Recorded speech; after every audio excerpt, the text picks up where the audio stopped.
Amigos televidentes, muy buenas noches.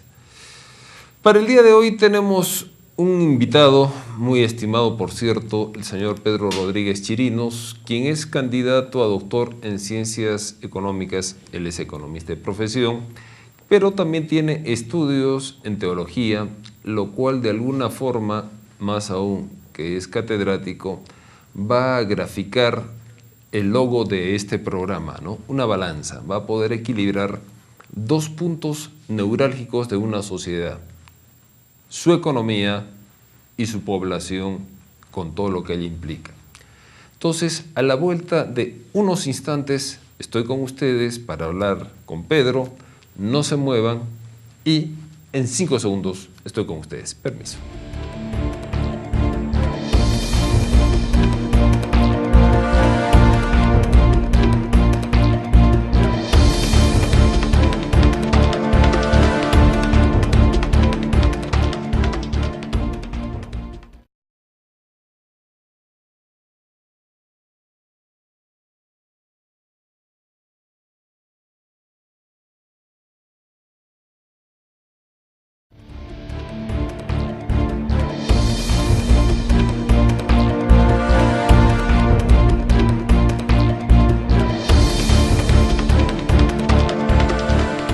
Amigos televidentes, buenas noches y nuevamente con ustedes, ya en compañía de nuestro estimado amigo Pedro Rodríguez Chirinos, quien, como ya les adelanté, pues tiene estudios no solamente para ser doctor en economía, sino también estudios en teología, lo cual nos va a dar un equilibrio excelente en la conversación. Para comenzar, Pedro, ¿cómo estás? Buenas noches. Muchas gracias, Fico. Muchas gracias a ustedes, a tus televidentes y a toda la gente buena que de repente va a dar comentarios y todo ello. Muchas gracias por invitarme. Qué ocurrencia, las gracias por estar tú aquí. Belén, ¿cómo estás? Buenas noches. ¿Te has portado bien esta semana? Más o menos, más o menos. Bueno, si te portas mal nos avisas. Pedrito, tenemos el gusto de tenerte acá y, como hace un momento manifestaba, tú que estás como candidato a doctor en economía, pero también tienes estudios en teología, eres catedrático. Tú creo que puedes darnos una visión bastante centrada de lo que es la economía en la región Arequipa, sobre todo. No sé cómo la ves tú desde el punto de vista, diría yo, en primer lugar, de qué proyectos hay en Arequipa. Mira, primero que creo que tenemos algo en común, ¿no? El cariño que uno puede tener a su tierra, ¿no es cierto? Arequipa. Y Arequipa, en ese sentido, no es una isla, es el Perú también. Es un reflejo de lo que pasa en el Perú. Hemos escuchado en los últimos años muchos proyectos, ¿no? Majes, Siguas, la carretera interoceánica. Pero hay un proyecto que me llama la atención y eso quería compartirles esta noche también, un punto acá. Es Corio. Corio es algo especial. Yo la primera vez que entré en contacto con esta palabra fue una charla de la Cancillería peruana que se hizo acá en Arequipa. Fui invitado, en ese entonces representaba un arzobispo, no sino uno anterior. Me dijeron, ¿quién sabe de economía? Que Pedro vaya, dijeron, ¿no? Entonces, dijo, sí, yo puedo ir, mucho gusto, mi carta, ¿no? Y me presenté, ¿no? Y escuché algo que me dejó pensando, hasta el día de hoy, de esto ya hace unos 4 o 5 años, el proyecto de la interoceánica. Se mencionó el puerto de Corio.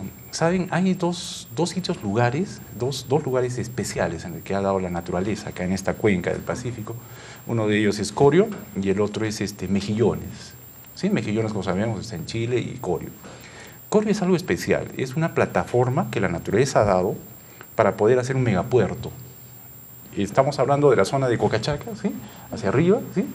Corio, y es un proyecto que está para inversión pública incluso, pero ahora, no sé, se ha diluido, se ha oscurecido, etc.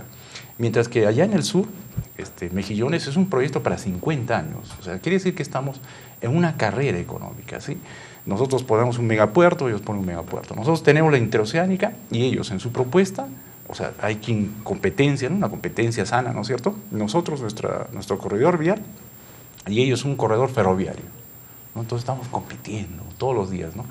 Mientras que ellos, es claro su proyecto, están invirtiendo, están construyendo, nosotros queda al olvido. Entonces, eso tal vez tú o yo no lo veamos a futuro, ¿no? Pero tú sí lo vas a ver, ¿no? Tus hijos. Entonces, eso nos preocupa. Pero ¿qué está pasando? Yo también digo, me preocupa porque escucho ahora que tú me hablas de Corio, Federico me hablaba de Angostura, de Tía María y de otros proyectos que, por ejemplo, Angostura tiene más de 100 años.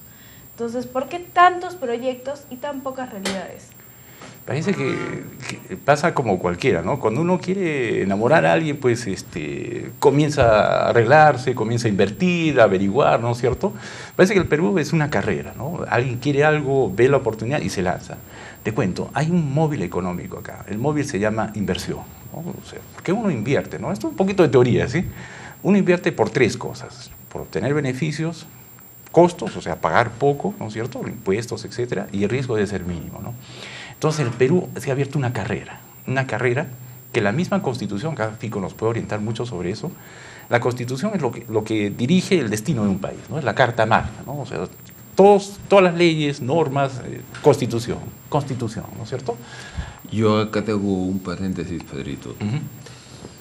Constitución, porque todos sabemos que es la ley de leyes, pero con el respeto que me merece la Constitución y que debería ser el respeto de todos, francamente ya yo no le llamo la Constitución, yo le llamo la Constituta, porque la violan tantas veces que ya no es Constitución, sino es Constituta. Cierro el paréntesis, bueno, disculpa, bueno, Pedrito. Está un poco fuerte el comentario, pero muy real. Lo que pasa es que, mira, esto, si tú comparas en la Constitución, la 93, 92, 93, con la 79, son casi iguales. Ojo, la del 79 es buena. O sea, yo pensaba que era la idea de unos amigos, alguien que conoce derecho, pero hay juristas, ¿no? Hay constitucionalistas que la del 79 era buena constitución, la presidió a Raúl Aya de la Torre, ¿no? Y curiosamente la parte económica le hizo gente del PPC, o sea, no sé si conocerás a alguien del PPC, justo unos arequipeños, Mario Polar, por ejemplo, que ha quedado acá en la historia de Arequipa, Mario Polar, buen hombre. Bedoya Reyes, para comenzar. Bedoya Reyes, Néstor Loaiza. Lo que pasa es que ese congreso pensaron cómo decir la economía peruana, ¿no es cierto? Entonces por ahí votaron, discutieron y salió la economía social de mercado. Eso está en el artículo 58.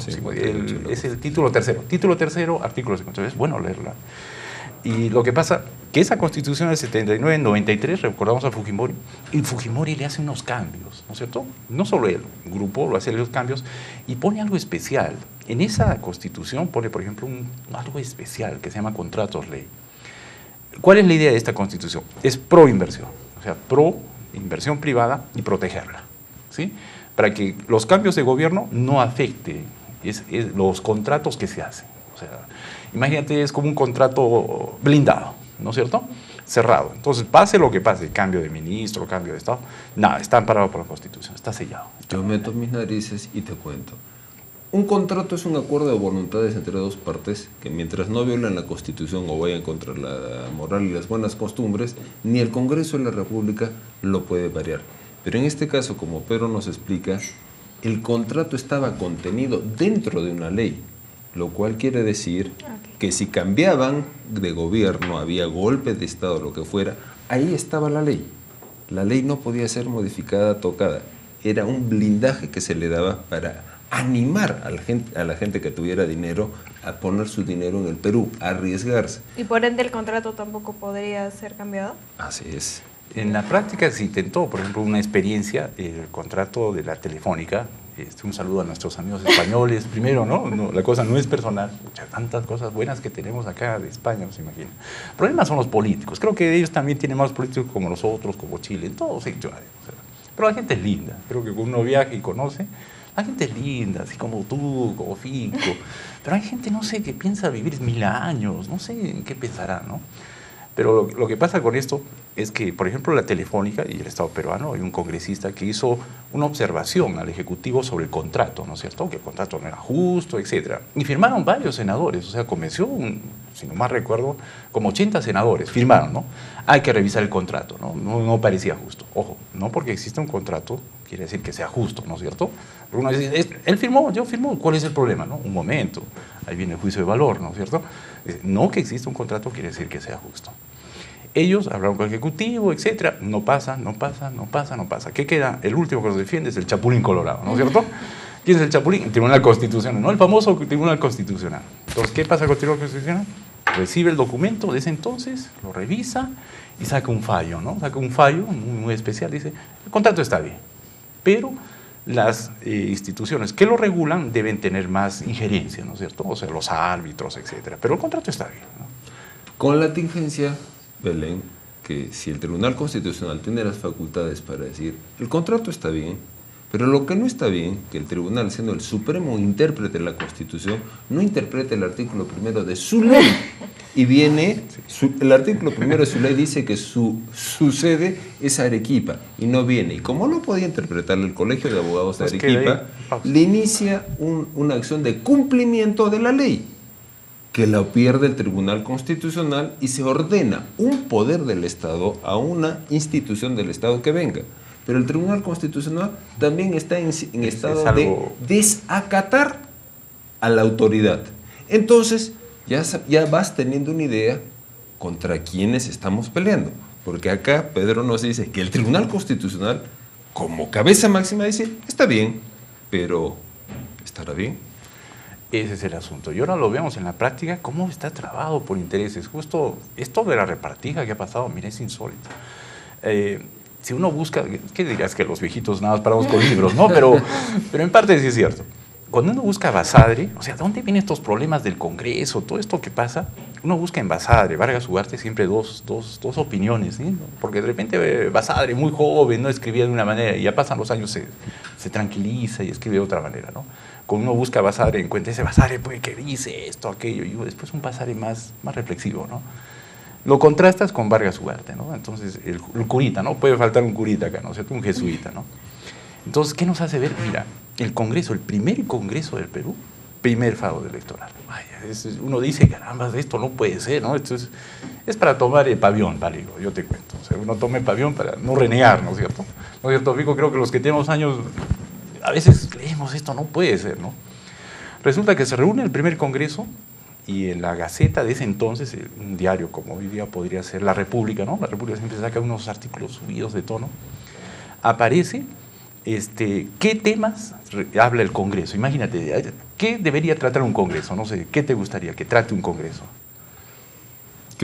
No, tú tienes una opinión de lo que está pasando en el país. ¿Qué está pasando en las universidades? Ya, eso es un tema, por ejemplo, un tema capital, ¿no? Abierto, de consenso, que las universidades se expresen, sí, yo quiero esto, a mí me parece que ustedes tengan foro, ¿no? Se invitan al tercio superior, al representante, al secretario general de tal, ¿no?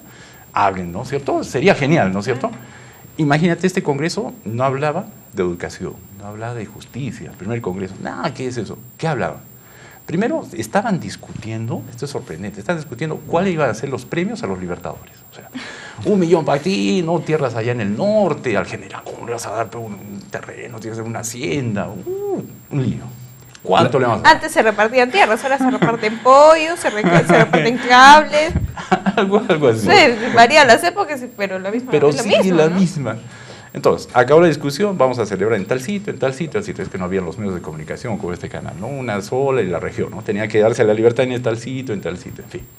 Acaba ese tema, comienza a cuestionarse cómo voy a hacer las dietas. ¿Cuáles son las dietas? ¿Cuánto iban a ganar por estar en el Congreso? ¿No? O sea, yo dejo mi hacienda, cuánto voy a ganar en Lima, tengo que mudar a mi familia, cómo hacer, cuánto va a ganar acá, lo que hoy se llama el bono, ¿no es cierto? Querían darse un bono, igualito, los mismos temas. Pero el tercero es más insólito, está bien, se pusieron de acuerdo, ¿no es cierto? Ahora, dinero, ¿cómo hacer, no es cierto? Entonces, se hacen el primer préstamo, o sea, surge la deuda externa, ¿no? La deuda que tú la vas a seguir pagando de acá todavía muchos años, ya estaremos muertos y vamos a seguir pagando la eterna deuda, ¿no? Surge la deuda externa, préstamo de Inglaterra, ¿no? Vamos a pedir Inglaterra. Por cierto, ¿se pagó la deuda externa o el Perú sigue? Bueno, esa primera de Inglaterra yo creo que sí, pero las otras no. No, pero sí. actualmente tenemos deuda. No, seguimos. Claro que tenemos. Lo tendremos por el resto de nuestros días, creo, ¿ah? ¿Cómo vamos? Claro que sí. Sí, es muy posible. Y por lo que Pedro nos dice, van variando las potencias. En aquel entonces del primer Congreso del Perú, la potencia mundial era Inglaterra. Era el imperio donde el sol nunca se